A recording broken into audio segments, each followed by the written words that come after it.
Let's call to order the special meeting of the Facilities Committee, Monday, April 17th.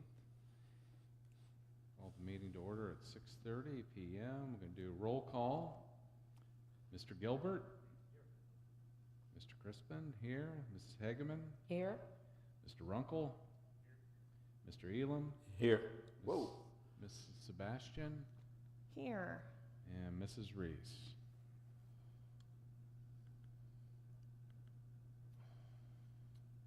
Okay, item 3, additions to the agenda.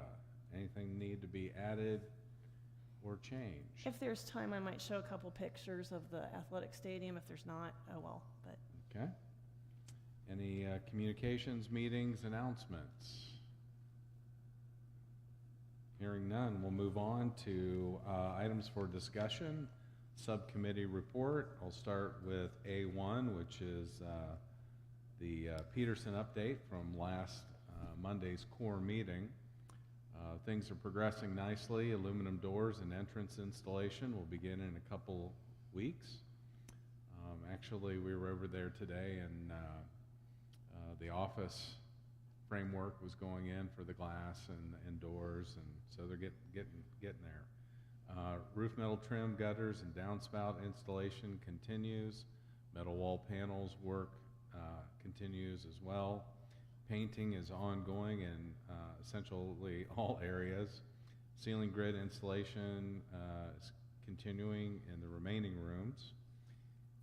Casework installation is ongoing in Area 9.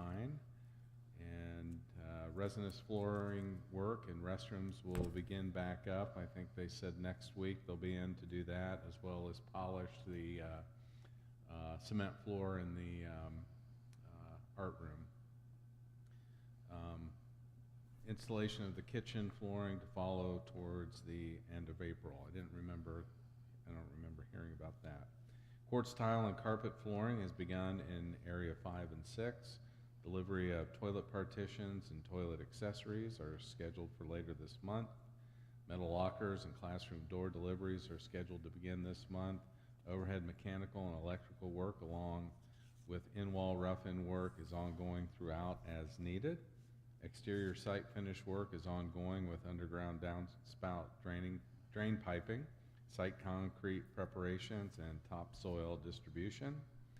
And State Route 201 road closure is scheduled to start May 1st. And we will be looking to place asphalt pavement for it and the remaining lots on site toward the middle to end of May. And we also learned today that the asphalt work for the track will also be done when they do the widening for the road. So that is the update from the progress report from our monthly core meeting. Lori, anything to add to that? no. Okay, so the athletic field update and saw the goalposts go up. We did go through most of the punch list. There we go. For the bleachers, so glad to get that done. And then we received word today that Maumee Bay has a break in their schedule and may begin laying turf as early as next week. Yeah, and the way Damon explained to me, maybe this will interest somebody else, but it did me. So this is the layer of gravel, and then there's like a layer of geotextile under that, which I assume is to allow the water through, but hopefully not the weeds and other stuff. So it's pretty exciting. I think it's like the second, you see the building progressing, and now we're seeing the field progressing. Well, it was a nice surprise, because we didn't think the field was going in until June, and last we had heard weren't real sure how that was going to coincide with the work on the track and actually putting the latex surface down. Having the field done this far in advance will allow less traffic across the track and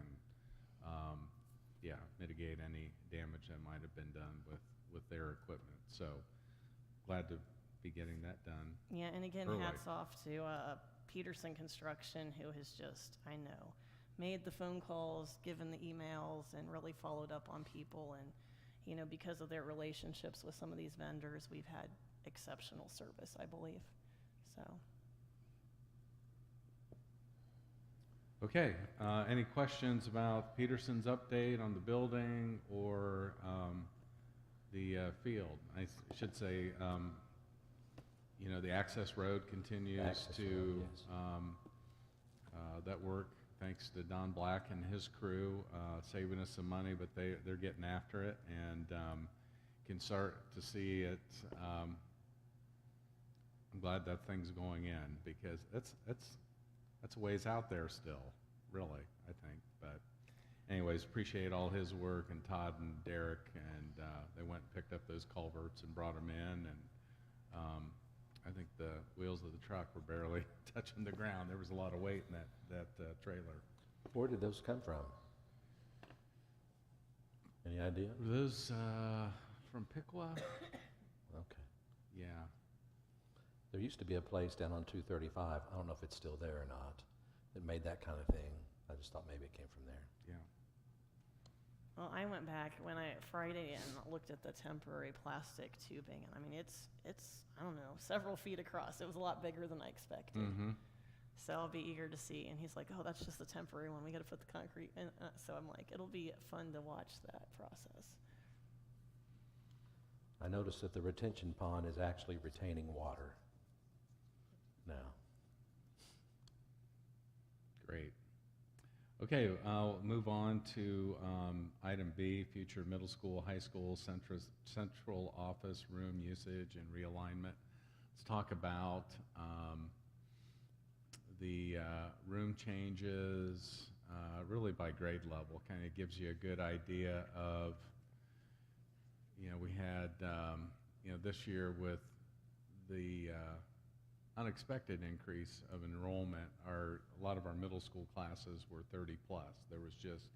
They were sandwiched in between the high school, a crowded high school, and a crowded elementary. With the elementary vacating, we're going to move and add teachers to get a better handle on those classroom sizes. So, or class sizes, and so wanted to just give an update. I think I included a map as well, just how we're migrating from the middle of the building and more towards the south, and then along with that we want to relocate the middle school administrative offices from the middle school entrance down to the elementary entrance, since the middle school is going to be taking over 7 to 8 rooms in the elementary. So that'll actually put their offices a little more central to their entire student body. And then we'll be moving the guidance counselors into where the middle school offices are currently held, and in expectations to hire probably an additional administrator, not next year, but the year after, for the high school, and we'll have one for the middle school and have an office for both. So that's a summary of the room migration, the move south, and then consequently the high school is going to be taking over some of the rooms in that, I don't know what y'all call that hallway there, right to the north of the gyms. D hallway, thank you. So yeah, we're spreading out a little bit.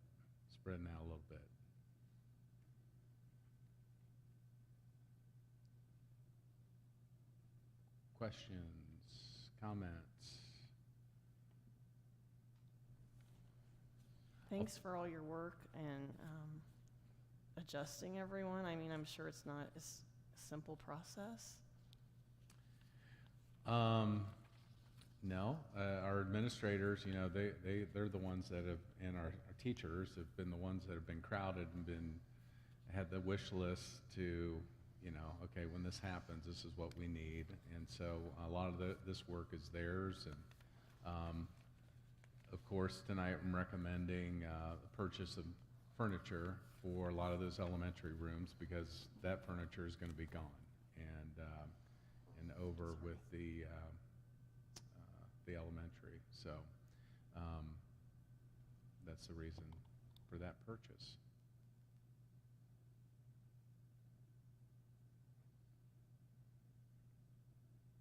Questions, comments? Hearing of the public.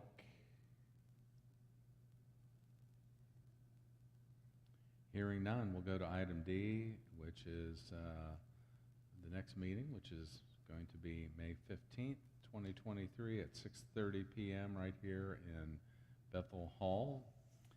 And with that, I'll entertain a motion to adjourn this evening's meeting.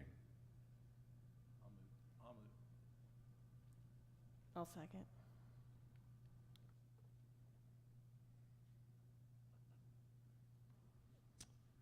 Okay, I'll call the roll. Mr. Gilbert.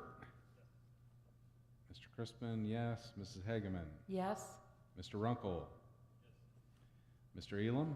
Yes. Mrs. Sebastian. Yes. Meeting is adjourned at 6:41. Thank you.